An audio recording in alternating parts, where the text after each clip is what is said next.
മേഘപാളികൾ മെല്ലെ മാറുമ്പോൾ എല്ലാം ശാന്തം. അല്പസമയത്തിന് മുൻപ് ഇടിച്ചുകുത്തിയിറങ്ങിയ ദുരന്തത്തിന് എല്ലാം തുടച്ചു നീക്കാനധികം സമയം വേണ്ടി വന്നില്ല. ഞാൻ ഈ ചവിട്ടി നിൽക്കുന്ന മണ്ണിനോട് കാതോർത്താൽ ഒരുപക്ഷെ എവിടേക്കോ പ്രാണവായുവിന് വേണ്ടി കേഴുന്നേറ്റ് ഉറ്റവരുടെ ശബ്ദം കേൾക്കാൻ കഴിഞ്ഞേക്കും. മണിക്കൂറുകൾ ഇത്രയും കടന്നുപോയിട്ടും നമ്മൾ ഈ ഭീതിയിൽ നിന്ന് മുക്തരായിട്ടില്ല. ഒരുപക്ഷെ ഇതൊരു സൂചനയായിക്കൂടെ. കേരളം കാത്തിരിക്കുന്നൊരു മഹാദുരന്തമുണ്ട്. എല്ലാവർക്കും അറിയാമെങ്കിലും എപ്പോഴേക്കോ നമ്മൾ തന്നെ മറന്നുപോകുന്നൊരു മഹാദുരന്തം. ഇനിയും താമസിച്ചാൽ ഒരുപക്ഷെ കൈ കൊടുത്ത് പിടിച്ചു കയറ്റാൻ ഒരു മനുഷ്യജീവൻ ഇവിടെ അവശേഷിക്കുമോ എന്ന് തന്നെ സംശയിക്കേണ്ടി വരും. മാറ്റം വരുത്താൻ നമുക്കേ സാധിക്കൂ. ഇവിടുത്തെ സാധാരണക്കാർക്ക് നമുക്ക് വേണ്ടി കൈ ഉയർത്താൻ നമ്മൾ തന്നെ മുന്നോട്ട് വരണം. ശേഷം മാത്രമേ അധികാരികളുടെ കൈകൾ നമുക്കായി ഉയരുകയുള്ളൂ.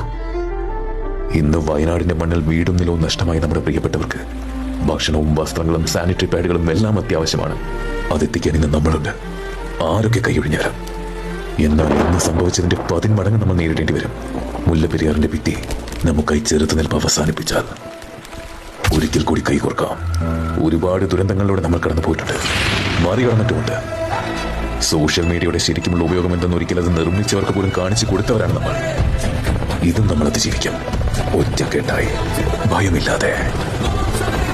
Justice for Kerala.